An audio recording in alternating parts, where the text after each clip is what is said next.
Bakasyon na ng mga bagets. Subukan natin gumawa ng snacks na best banding na rin kasama sila, yung mabilis lang at affordable. Siguradong magugustuhan to ng lahat. Bingo yung gagamitin ko kasi mas affordable. Tunawin na natin ang 5 kutsarang butter or margarine.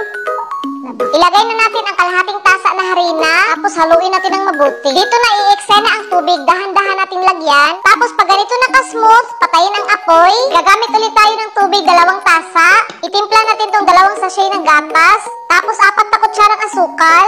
Haluin ng mabuti. Ibuhos na natin tong gatas. Lahatin na para humantag sa'yo. Yan, siguraduhin lang na halong-halo bago buksan yung apoy. Pag ganito na naging smooth at naging creamy na layan diba? Tubig.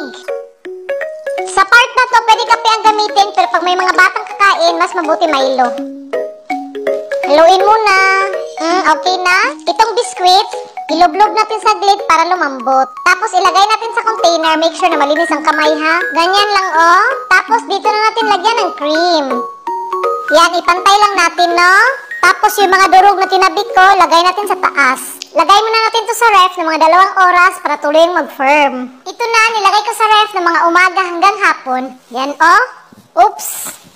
Yan. Wow, kalami. Hiwain natin. Yan